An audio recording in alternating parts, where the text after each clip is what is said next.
Hello viewers. അന്ന് 1988 July 18 വയസ്സുള്ള അഡീനയും ഭർത്താവ് ജയ് ഡിക്സനും ഇവർ രണ്ടുപേരും അലസ്കയിലുള്ള ആംഗ്രേജ് എന്ന് പറയുന്ന സിറ്റിയിലാണ് താമസിച്ചുകൊണ്ടിരിക്കുന്നത്. കുറെ കാലം ഇവർ ലവേഴ്സായി നടന്നിട്ട് ഇപ്പോഴാണ്, അതായത് ഒരു മാസം മുന്നെയാണ് ഇവർ കല്യാണം കഴിച്ചിട്ടുള്ളത്. ജയ് ഡിക്സൺ ചെയ്യുന്ന ജോലി പ്ലസർ മൈനിങ് ആണ്, അതായത് നദി തടാകങ്ങളിൽ നിന്ന് സ്വർണം തിരയുന്ന ജോലി. അങ്ങനെ അവിടെ നിന്ന് സ്വർണം കിട്ടിയാൽ അത് സ്വർണം തിരയുന്ന ആൾക്കുള്ളതാണ്. കല്യാണം കഴിഞ്ഞ് തന്റെ പങ്കാളിയായിട്ട് വന്ന അഡീനയും ജയ് ഡിക്സനോടൊപ്പം ഈ ജോലി ഒരു ഹോബി എന്ന രീതിയിൽ ചെയ്തു വരികയാണ്. അങ്ങനെയാണ് ഒരു ദിവസം, അതായത് 1988 ജൂലൈ 18 ആംഗ്രേജിലുള്ള കുക്ക് ഇൻലെറ്റിലേക്ക് സ്വർണ്ണമെടുക്കുവാൻ വേണ്ടി ഇവർ രണ്ടുപേരും പോകുന്നത്. ഈ പറയപ്പെടുന്ന കുക്ക് ഇൻലെറ്റ് എന്ന് പറയുന്ന സ്ഥലം കാണാൻ മനോഹരമായിട്ടുള്ള സ്ഥലമാണ്. പക്ഷേ ആ മനോഹരത്തിന്റെ ഇടയിൽ ഒരു അപകട സാധ്യതയുമുള്ള ഒരു സ്ഥലമാണത്. അങ്ങനെ അവർക്ക് അവിടെ നടന്ന സംഭവം എന്താണെന്ന് അറിയുമ്പോൾ ഈ വീഡിയോ കാണുന്ന നിങ്ങളിൽ ചില പേർക്കെങ്കിലും ഇങ്ങനത്തെ കാര്യങ്ങൾ കേൾക്കുമ്പോൾ മാനസികമായിട്ട് എന്തെങ്കിലും പ്രശ്നമുള്ളവരാണെങ്കിൽ ദയവ് ചെയ്തിട്ട് ഈ വീഡിയോയുടെ സ്കിപ്പ് ചെയ്ത് പോവാവുന്നതാണ്. ധൈര്യമുള്ളവർ മാത്രം ഈ വീഡിയോ കാണുക. അങ്ങനെ സ്വർണ്ണമെടുക്കാൻ പോയ അവർക്ക് അവിടെ എന്താണ് സംഭവിച്ചത് എന്നാണ് ഇന്നത്തെ വീഡിയോയിലൂടെ നമ്മൾ ഇൻവെസ്റ്റിഗേഷൻ ചെയ്യാൻ പോകുന്നത്. ഞാൻ അക്ബർ, നിങ്ങൾ കണ്ടുകൊണ്ടിരിക്കുന്നത് ദി ട്രൂ ഫൈൽസ്. അപ്പൊ നമുക്ക് നേരെ വീഡിയോയിലോട്ട് പോവാം.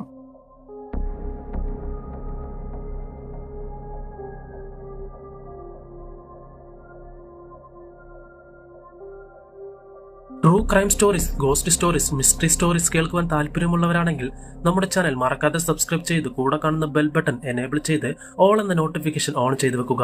അങ്ങനെ ചെയ്തു വെച്ചാൽ ഞങ്ങൾ അപ്ലോഡ് ചെയ്യുന്ന ഇതേപോലുള്ള ഇൻവെസ്റ്റിഗേഷൻ വീഡിയോസ് എല്ലാം നിങ്ങൾക്ക് ഉടനടി നോട്ടിഫിക്കേഷൻ വരുന്നതായിരിക്കും. പിന്നെ ഇങ്ങനത്തെ വീഡിയോസ് ഇഷ്ടമുള്ള നിങ്ങളുടെ ഫ്രണ്ട്സ്, ഫാമിലി മെമ്പേഴ്സ് എല്ലാവർക്കും ഈ വീഡിയോ ഷെയർ ചെയ്യുക. നമ്മുടെ ചാനൽ സജഷൻ ചെയ്യുക.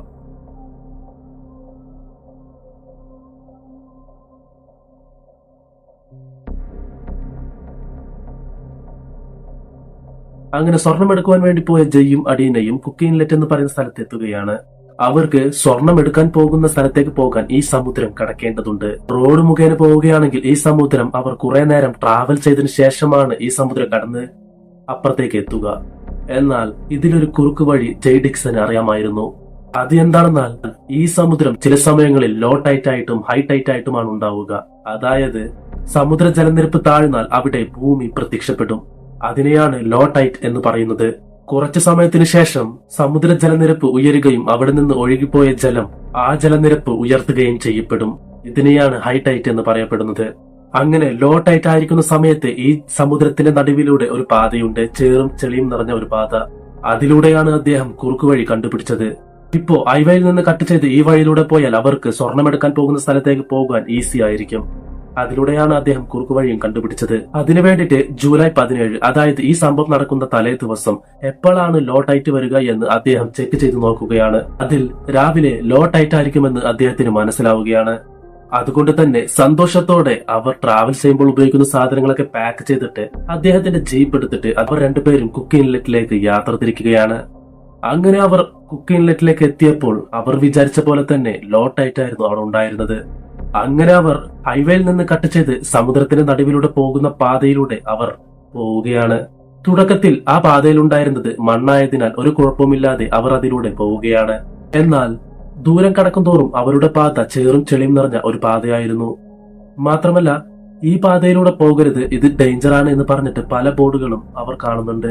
എന്നാലും അതൊന്നും വകവെക്കാതെയാണ് അവർ മുന്നോട്ട് പോയിക്കൊണ്ടിരിക്കുന്നത്. 18 വയസ്സുള്ള അഡീനയ്ക്ക് ഭയപ്പെടേണ്ട കാര്യമില്ല. കാരണം തന്റെ ഭർത്താവ് ഇതേപോലുള്ള സാഹസികത കൂടുതൽ കാണിക്കുന്ന വ്യക്തിയാണ്. അതുകൊണ്ട് തന്നെ അവിടെയുള്ള സ്ഥലങ്ങളൊക്കെ മനോഹരമായിട്ട് രസിച്ചുകൊണ്ട് തന്നെ അഡീന തന്റെ ഭർത്താവിനോടൊപ്പം പോവുകയാണ്. അങ്ങനെ പോകുന്ന പാതയിൽ പെട്ടെന്ന് അവരുടെ ജീപ്പ് ഒരു സ്ഥലത്ത് സ്റ്റക്കായി നിൽക്കുകയാണ്. രണ്ടുപേരും ഒന്ന് വെപ്രാളപ്പെട്ടെങ്കിലും ജയ് ഡിക്സൺ തന്റെ ഭാര്യയുടെ അഡീനയുടെ അടുത്ത് നീ പോയി ജീപ്പ് തള്ളി എന്ന് പറഞ്ഞിട്ട് പുറത്തേക്ക് അയക്കുകയാണ്. അഡീനയും ആ വണ്ടിയുടെ ബാക്കിൽ പോയിട്ട് ഫുൾ സ്ട്രെങ്ത് എടുത്തിട്ട് ആ ജീപ്പ് തള്ളുകയാണ്. അപ്പോ ജയ് ഡിക്സൺ ആ വണ്ടിയുടെ ജീപ്പിന്റെ ആക്സിലേറ്റർ ചവിട്ടി പിടിച്ച് ഒരു വിധത്തിൽ ചേറിൽ നിന്ന് ആ ജീപ്പ് മുന്നോട്ട് വരികയാണ്. അപ്പൊ വണ്ടിയുടെ ഉള്ളിലുള്ള ജയ് ഒരു വിധത്തിൽ പ്രോബ്ലം അവസാനിച്ചു എന്ന് പറഞ്ഞിട്ട് സന്തോഷിക്കുകയാണ്. എന്നാൽ അദ്ദേഹത്തിന് അറിയില്ല ഇനിയാണ് പ്രശ്നങ്ങൾ ആരംഭിക്കാൻ പോകുന്നത് എന്ന്.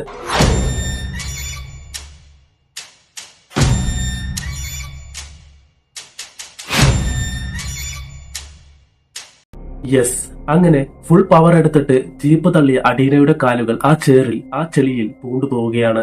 ഇത് കണ്ട് വണ്ടിയിൽ നിന്ന് ഇറങ്ങിയ ജയ് ഡിക്സൺ അവളെ രക്ഷിക്കാൻ നോക്കുന്നുണ്ടെങ്കിലും അയാളെ കൊണ്ട് അതിന് സാധിക്കുന്നില്ല. ഇപ്പോഴാണ് ജയ് ഡിക്സന് ഒരു ഐഡിയ തോന്നുന്നത്. താൻ സ്വർണ്ണമെടുക്കാൻ ഉപയോഗിക്കുന്ന മെഷീൻ എടുത്തുകൊണ്ട് വന്നിട്ട് അഡീനയുടെ ഒരു കാലിന്റെ അടിയിലുള്ള ചെളി നീക്കം ചെയ്ത് ഒരു കാൽ ഒരു വിധത്തിൽ റിലീസ് ചെയ്യുകയാണ്. അതേസമയം ലോ ടൈറ്റ് ഹൈ ടൈറ്റ് ആയിക്കൊണ്ടിരിക്കുകയാണ്. അവിടെ നിന്ന് ഒഴുകിപ്പോയ ജലം മെല്ലെ മെല്ലെ ആ സ്ഥലത്തേക്ക് വന്നുകൊണ്ടിരിക്കുകയാണ്. ഇത് കേട്ട് നിങ്ങൾക്ക് കുറച്ചെങ്കിലും ഭയം വന്നിട്ടുണ്ടെങ്കിൽ അവിടെയുള്ള അവർ രണ്ടുപേർക്കും തീരെ ഭയമില്ലാതെയാണ് അവർ അവിടെ നിൽക്കുന്നത്. കാരണം തന്റെ കയ്യിലുള്ള സ്വർണം തിരിയുന്ന മെഷീൻ ഇപ്പോ കറക്റ്റായിട്ട് പ്രോപ്പറായിട്ട് തന്നെയാണ് വർക്കായിക്കൊണ്ടിരിക്കുന്നത്. എത്രയും പെട്ടെന്ന് കാലുകൾ റിലീസ് ചെയ്തിട്ട് ഇവിടെ നിന്ന് ജീപ്പും എടുത്തിട്ട് രക്ഷപ്പെടാമെന്ന് അവർ ചിന്തിക്കുകയാണ്. അങ്ങനെ ഒരു കാൽ പുറത്തെടുത്തു. രണ്ടാമത്തെ കാൽ പുറത്തെടുക്കാൻ ശ്രമിക്കുന്നതിനിടയിൽ ഭയമില്ലാത്ത ഇവർക്ക് മരണഭയം കാട്ടിയ ഒരു സംഭവം നടക്കുകയാണ്. യെസ്, മെഷീൻ കംപ്ലൈന്റ് ആയി പോവുകയാണ്.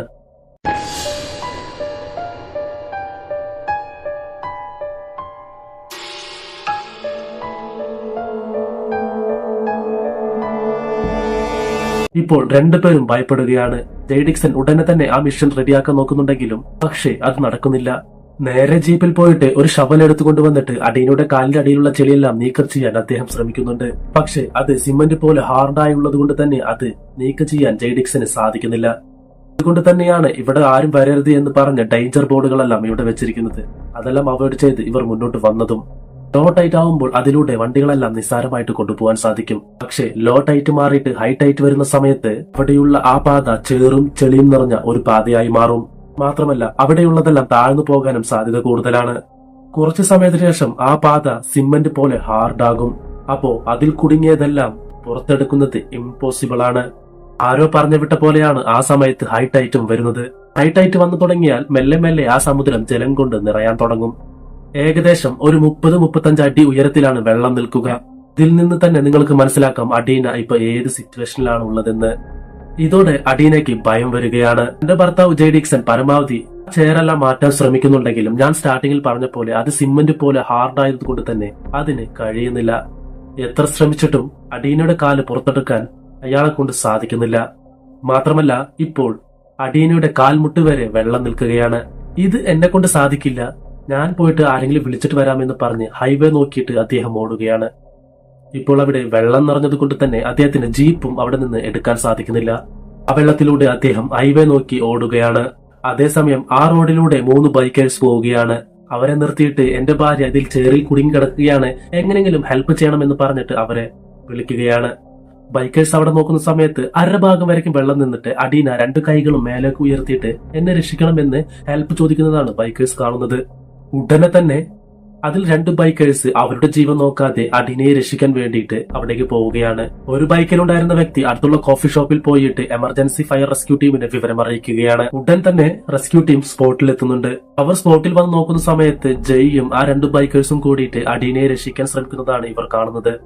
മാത്രമല്ല അഡീനയുടെ ജസ്റ്റ് വരെ ഇപ്പൊ വെള്ളം നിൽക്കുന്നതും അവർ കാണുന്നുണ്ട്. ഇത് കണ്ട് റെസ്ക്യൂ ടീം ഉടനെ തന്നെ അഡീനയുടെ അടുത്ത് പോയിട്ട് ഒരു റബ്ബർ ട്യൂബ് അവളുടെ കയ്യിൽ ഏൽപ്പിക്കുകയാണ്. എന്നിട്ട് അഡീനയോട് പറയുന്നുണ്ട്, ഇനി നിങ്ങൾക്ക് ശ്വാസം വിടാൻ ഇതിലൂടെയാണ് സാധിക്കുക. കാരണം കുറച്ചു നേരത്തിനകം നിങ്ങളുടെ തലക്കുമേലെ വെള്ളം വരും. അതുകൊണ്ട് തന്നെ ഇത് നിങ്ങൾക്ക് ഉപയോഗിക്കാം. പെട്ടെന്ന് തന്നെ ഞങ്ങൾ നിങ്ങളെ രക്ഷിക്കാമെന്ന് റെസ്ക്യൂ ടീം അഡീനയുടെ അടുത്ത് പറയുകയാണ്. പേടിച്ചു വിറച്ചു നിൽക്കുന്ന അഡീനയും ആ റബ്ബർ ട്യൂബ് അവരുടെ കയ്യിൽ നിന്ന് വാങ്ങുകയാണ്. അവിടെ നിന്ന് ഏതാനും മിനിറ്റുകൾക്കുള്ളിൽ തന്നെ അഡീന ആ വെള്ളത്തിൽ മുങ്ങിപ്പോവുകയാണ്. ഇപ്പോൾ അഡീനയ്ക്ക് കാണാൻ സാധിക്കുന്നത് ആ റബ്ബർ ട്യൂബ് മാത്രമാണ്. റെസ്ക്യൂ ടീം അവരുടെ കയ്യിലുള്ള ആയുധങ്ങളൊക്കെ ഉപയോഗിച്ചിട്ട് അഡീനയെ രക്ഷിക്കാൻ നോക്കുന്നുണ്ടെങ്കിലും പക്ഷെ അതെല്ലാം ഫെയിലിയർ ആയിട്ട് പോയിക്കൊണ്ടിരിക്കുകയാണ്. പിന്നീട് ഹെലികോപ്റ്റർ കൊണ്ടുവന്നിട്ട് അതിലൂടെ അഡീനയെ രക്ഷിക്കാൻ നോക്കുന്നുണ്ടെങ്കിലും അതും നടക്കുന്നില്ല. കാരണം ആ വെള്ളം ഐസ് കട്ട പോലെ ആയി തുടങ്ങിയിരിക്കുന്നു. അതുകൊണ്ട് റെസ്ക്യൂ ടീമിന് ഇപ്പോൾ ഒന്നും തന്നെ ചെയ്യാൻ സാധിക്കുന്നില്ല. പക്ഷെ ആ റെസ്ക്യൂ ടീമിലുണ്ടായിരുന്ന ഒരു വ്യക്തി അദ്ദേഹത്തിന്റെ തല പുറത്തിട്ട് 2 കൈകളും കൊണ്ട് അഡീനയെ രക്ഷിക്കാൻ ശ്രമിക്കുന്നുണ്ട്. അപ്പോഴാണ് അദ്ദേഹം ഒരു കാര്യം ശ്രദ്ധിക്കുന്നത്. അഡീനയ്ക്ക് കൊടുത്ത ആ റബ്ബർ ട്യൂബ്, അതായത് ഓക്സിജൻ റബ്ബർ ട്യൂബ്, അദ്ദേഹം മേലെ കിടക്കുന്നത് അദ്ദേഹം കാണുകയാണ്.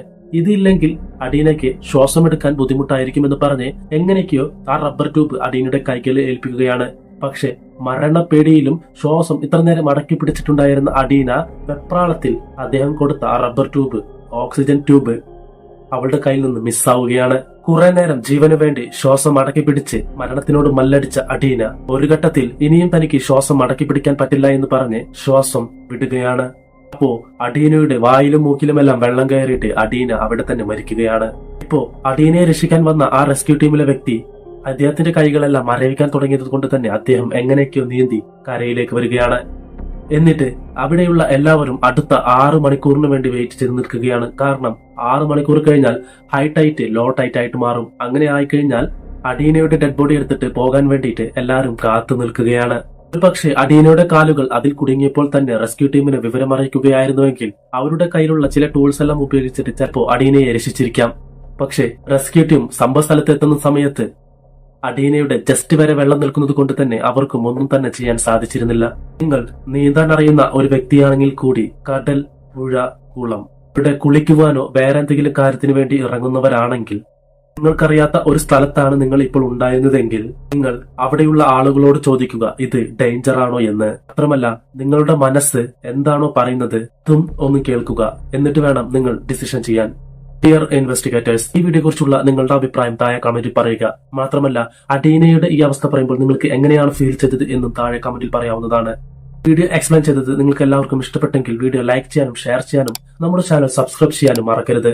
അപ്പോൾ അടുത്ത ഇൻവെസ്റ്റിഗേഷൻ വീഡിയോയിൽ കാണാം. എല്ലാവർക്കും നന്ദി, നമസ്കാരം.